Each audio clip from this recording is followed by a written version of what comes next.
Department of EEE Franz Xavier Engineering College, Tirunelveli welcomes you all.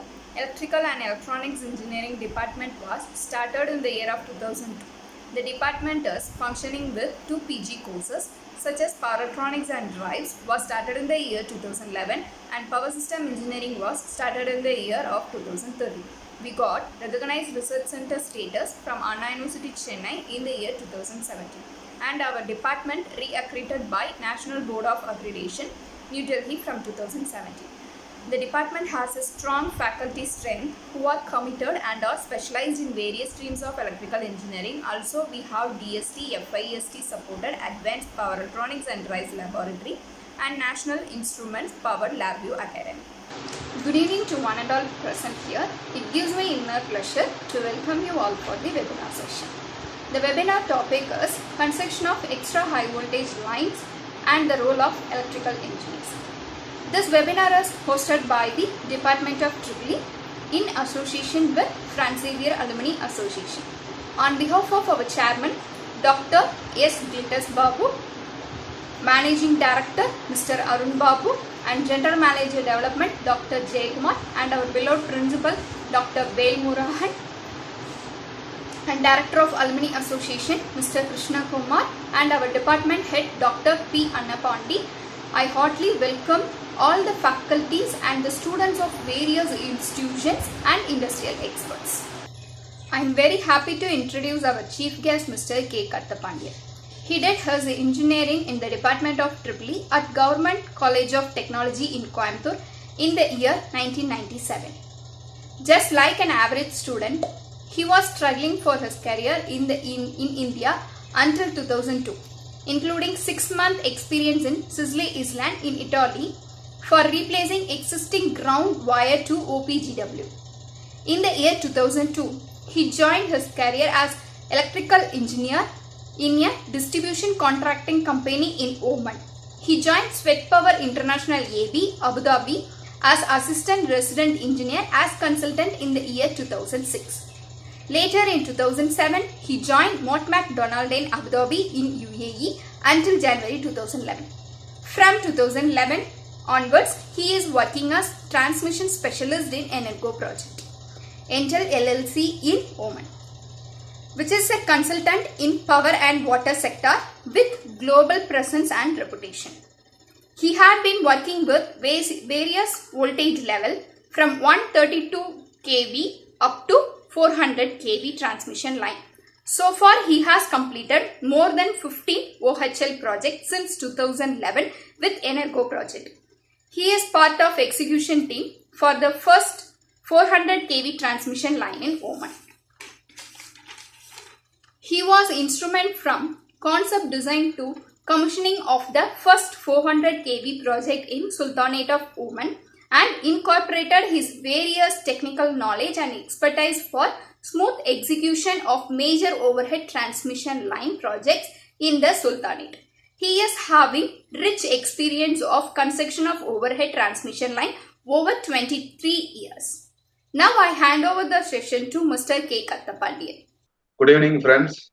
I am Karthapandian, native of Talankote village in Tenkasi district.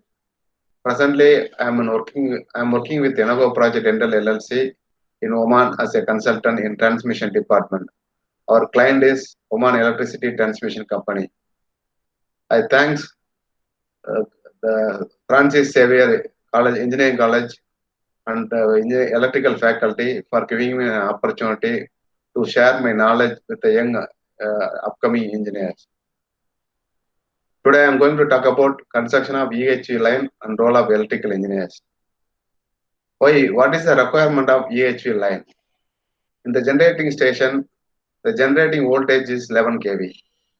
The end user is remote end. We have to transmit this power to the end user. To avoid the losses, the 11 kV generating voltage will be stepped up, and by using the transmission line, the power is evacuated. Earlier they used what is EHV line? the operating line voltage is more than 130 kV, the line is called extra high voltage line. In earlier period, they have used 130 kV. Later, the requirement of power consumption, they used 220 kV line. Now the power evacuation is from 400 kV transmission line. This is a satellite image of OHL route recently constructed in Oman by our client Oman Electricity Transmission Company. This project consists of two lines. One is 400 kV DC OHL from Sogar Frison 400 kV GS to Sayal Makram 400 kV GS. And next one is 400 kV DC OHL from Sogar Frison 400 kV GS to Magadha 400 kV GS. 400 kV means 400 kilowatt. DC means double circuit. OHL stands for overhead line and GS stands for grid station. In 130 kV transmission line, each circuit having three phases R, Y, B, and then each phase will consist of two conductors. We call it as twin conductor, and both the circuit are protected by one peak cross arm by the ground wire. And 220 kV also, the formation of phases is vertical configuration, and both the circuit protected by the one OPG or one ground wire. Whereas in the 400 kV transmission line, each and every both circuit have a separate ground wire. It will protect the particular circuit from lightning. And the 400 kV transmission line is delta configuration. The top cross arm will be one phase, and the bottom cross arm will have two phases for each circuit. The space between the bottom cross arm, bottom conductor two phases is 10 meter, and the space between the phase conductor to the tower body is 4.5 meter.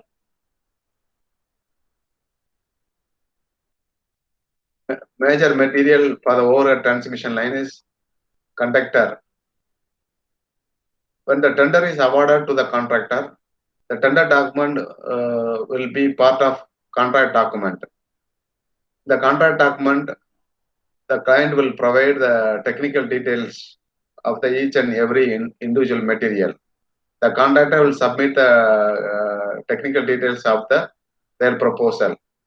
Based on the submission, the document will be reviewed and it will be approved to the contractor. After that, they will procure the material from the supplier. The 400 kV transmission line conductor is AAAC. AAAC means all alloy aluminum conductor. U for high conductivity. The conductor will be supplied as a drum. Each drum will have a 4,000 meters length.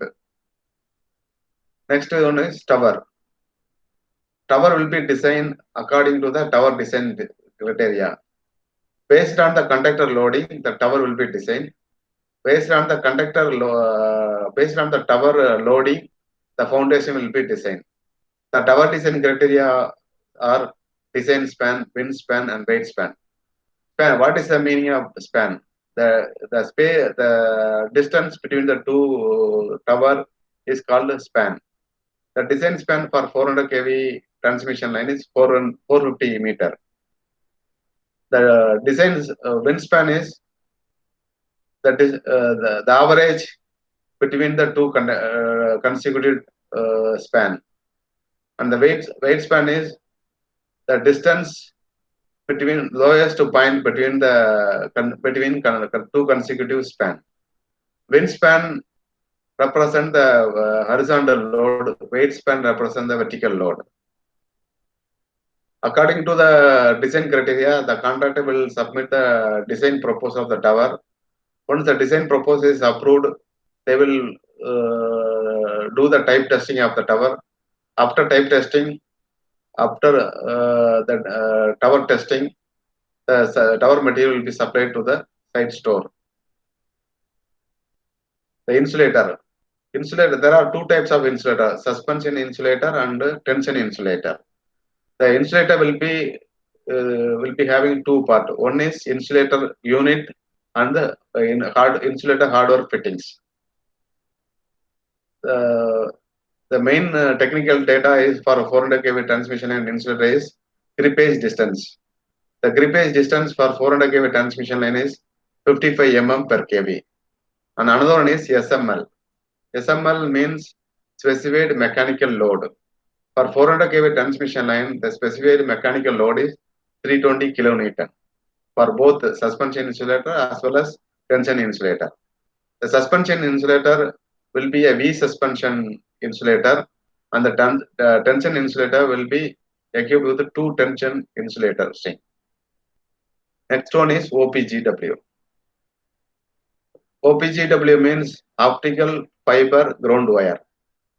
It use optical ground wire. The purpose of optical ground wire is it protect the lightning.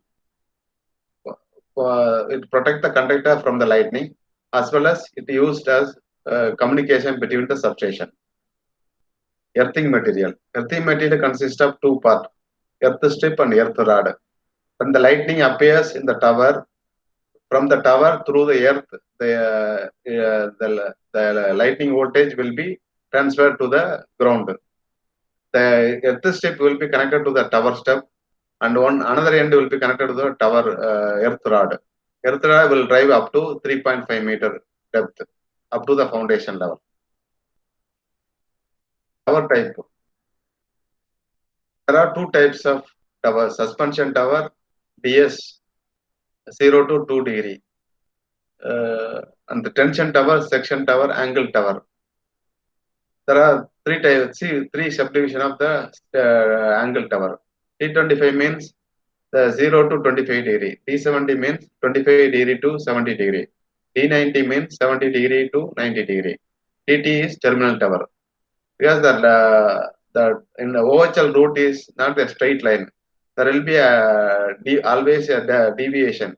According to the deviation, the appropriate tower angle tower type will be used. Section tower means, suppose the route is straight for more than 5 kilometer. Every 10th tower will be a section tower. It will be an angle tower, but there is no angle. It will T25 tower will be used, and the section tower used as a anti-cascading effect.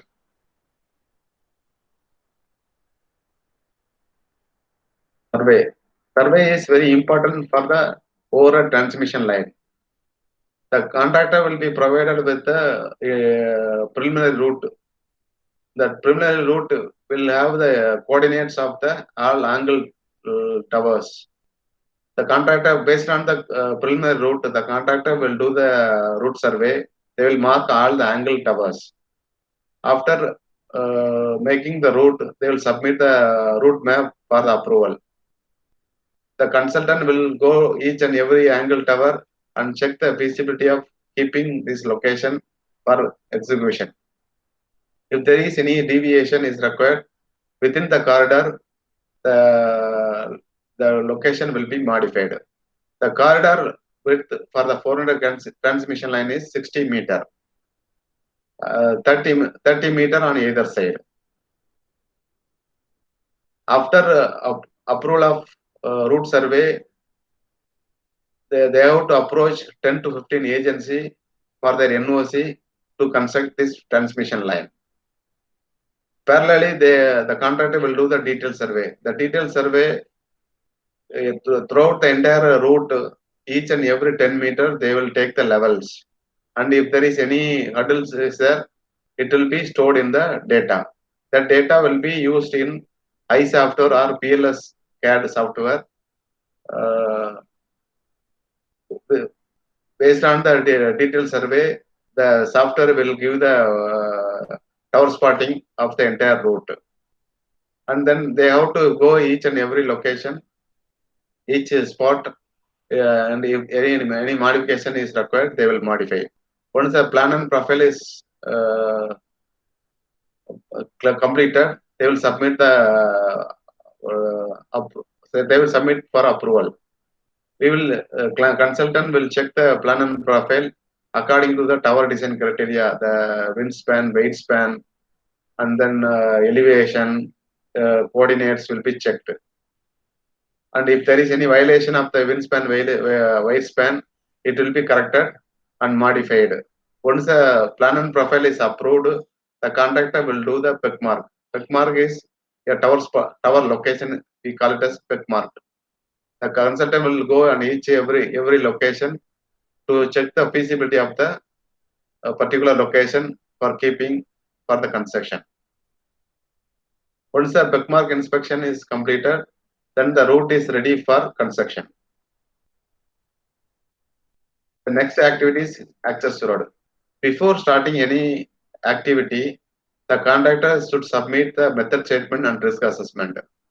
The method statement states for how they are going to do the particular activity. And the risk assessment is what are the risks involved in the particular activity, and they have to incorporate the preventive measures and control measures. Based on the approval of method statement and risk assessment, they will proceed for the particular activity. The access road specification says the access road width should be 4 meter, and the gradient should not exceed more than 25%. Access road is required for each and every location. Then only we can construct the particular activity further. Next activity is soil investigation. Soil investigation should be done for all the location. They will bore up to 10 meter from the ground level. They will collect the samples. Once they collect the sample, they will analyze the sample. Then they will submit the report. The report consists of the chemical component of the particular location and if there is any water content. Based on the soil investigation report, the contractor will submit the concrete mix design. Next activity is foundation. Foundation consists of benching, excavation, reinforcement, and concrete.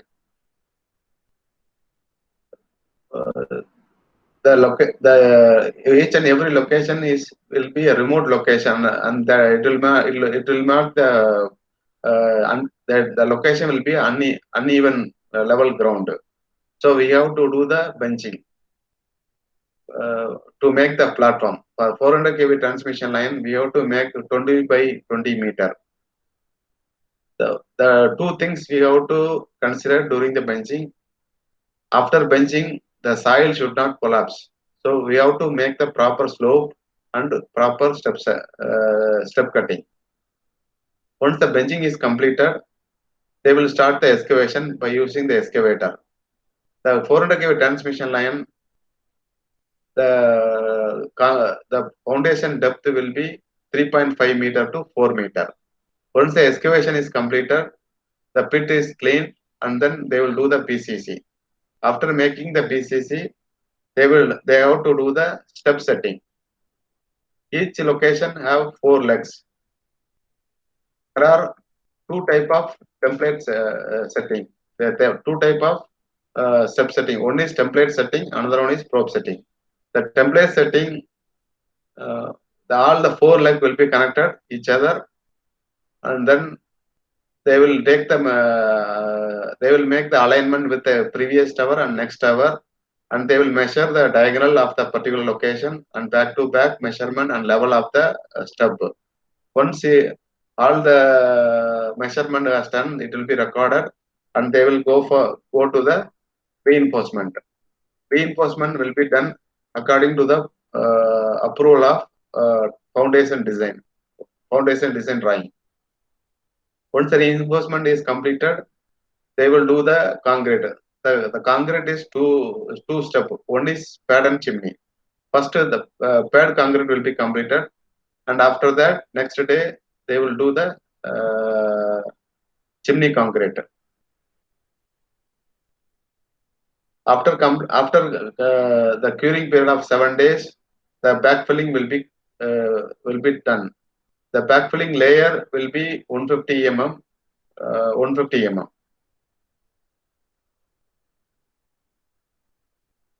Next is one is probe setting. Probe setting is similar like template setting, but each and every pit will be done separately. But all other measurement remains in. Why the contractor proposing probe setting means if the benching volume is more to save money, they will use the unequal leg extension. By using if they're using unequal leg extension, they have to go for the probe setting. But the measurement everything remain the same. Next activity is tower erection.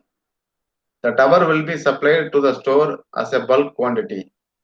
The store they will sort out all the tower parts based on the tower types. Once the sorting out is completed, once the foundation is ready completed, they will shift the material to the location. In the location, they will assemble the tower parts panel by panel. Once the ground assembly is completed, they will start the tower erection by using crane. The crane erection will be done section by section. Once the tower erection is completed, they will do the tower tightening for the entire bolt. Once the tower tightening is completed, they will call for the tower tightening inspection. According to the tower bolt, the grade and the size of the bolt, it varies the torque value. By using the torque wrench, the tower tightening will be checked. Sinking. Before start sinking, the contractor should submit the term schedule. Term schedule will explain how many spans for the particular section and each span length, and if there is any mid-span joint is going to use. Mid-span joint means the drum length is 4 kilometer. Suppose if the section length is only 3 kilometer, the remaining 1 kilometer will be used for the next section. So next section for if it is 3.5 kilometer, this 1 kilometer will be used as the initial. Then they will do the mid-span joint. This detail will be provided in the term schedule. The first activity is insulator and roller casting. All the suspension insulator will be casted with the insulator with the roller, and all the tension, the both side tension tower will be casted with the roller. Once the roller and insulator casting is done, they will start. They will do the pilot for each and every tower. Once the pilot paying is completed, one end of the pilot will be connected to the puller, and another end will be connected to the tensioner, and it will be connected to the conductor drums. Once the pilot will paying out is completed, they will start the paying out slowly, and they will pull the conductors gradually. Once the conductor paying out is completed, in one side of the tension tower, they will clamp with the dead end clamp. And the another side, another end, they will do the temporary clamp. Then it will be keep for 48 hours to achieve the final creep of the conductor. Then after that, they will do the sagging. Sagging means throughout the entire span length, entire section, depends upon the temperature. The sag value will vary for each span. Sag means the distance between the conductor attachment to the lowest conductor point. That is a null point. For each span, separate span will be there. The span will vary according to the span length and the span according to the span length. The span length will be selected in between the near about the ruling span. One tower will be fixed with the SAG board, and one tower will be fixed with the SAG scope. By using the SAG scope, they will achieve the SAG value. The conductor will be marked, and they will do the return clamp. Once that it will once all the 6 phases are completed, then they will do the clipping for the suspension tower. From the roller, it will be connected to the insulator by using the suspension clamp. The 400 kV transmission line is quad conductor. Each phase having four conductor. So to avoid the clash in between the bundle, the supplier will give the spacer uh, displacement chart. According to the spacer displacement chart, by using the trolley, the spacer will be provided.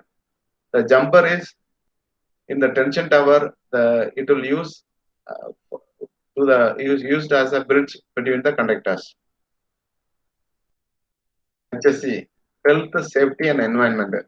HSE should be part of construction, and it should be parallel with the execution.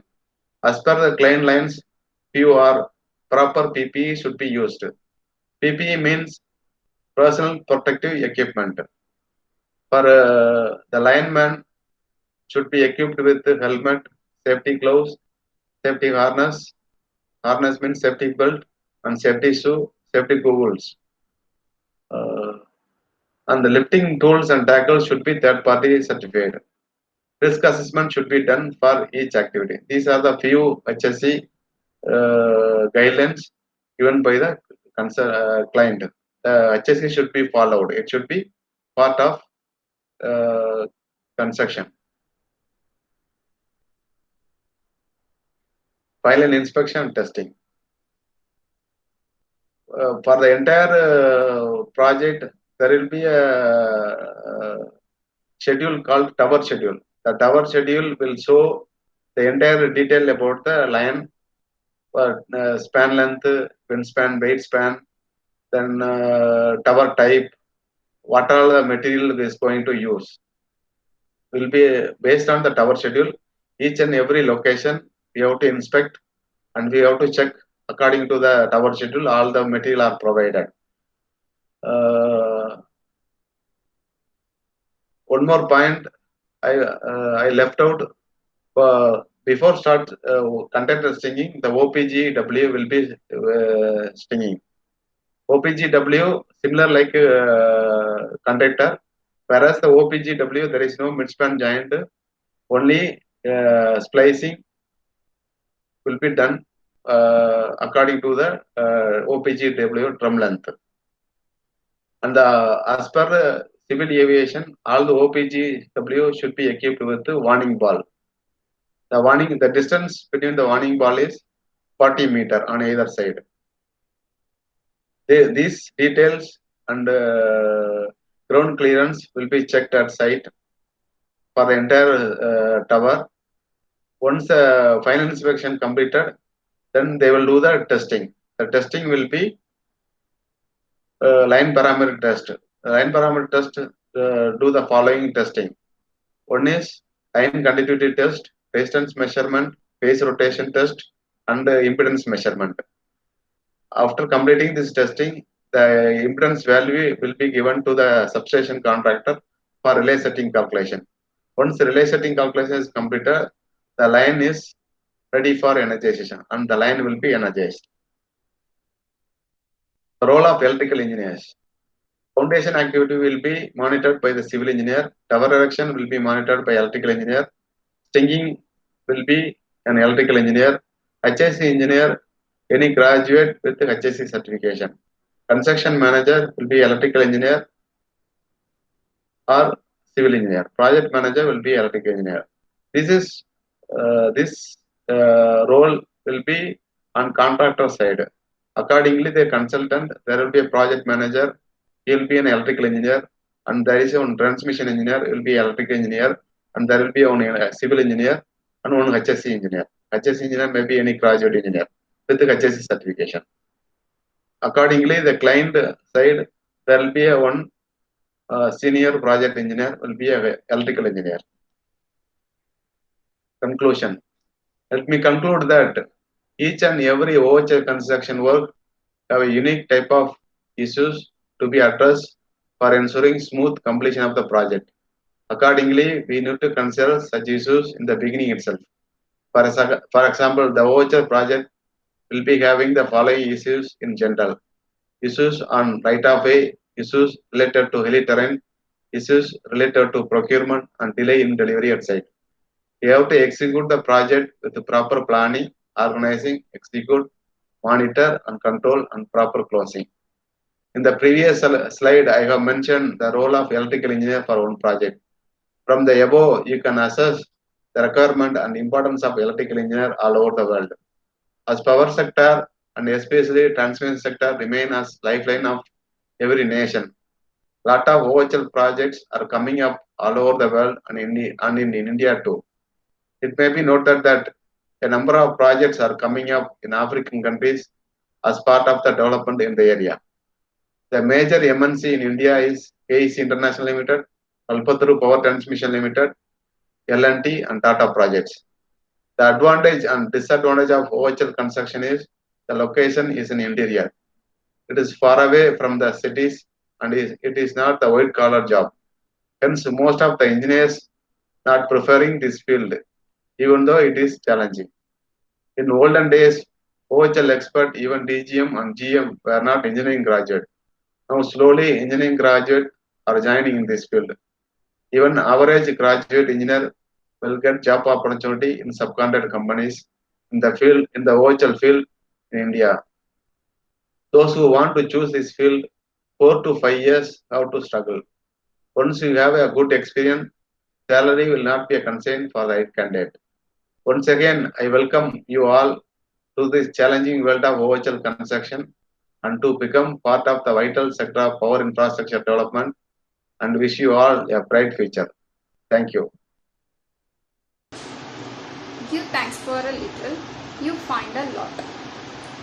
On behalf of our chairman, Dr. S. J.S. Babu, and Managing Director, Mr. Arun Babu, and General Manager Development, Dr. J. Kumar, and on the behalf of EEE Department, I extend my hearty thanks to our Honorable Delegate who blessed us with their presence.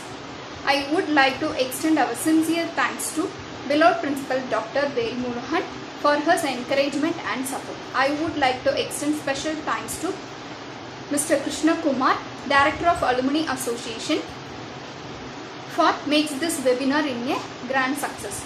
I would like to extend my special thanks to our beloved HOD Dr. P. Annapandi for making this event a grand success. I extend my special thanks to our resource person, Mr. K. Karthapandian, Project Manager, Energo Project, Oman. I would like to thank all the faculties and students of various institutions, and my special thanks to all the coordinators for their support. Thank you.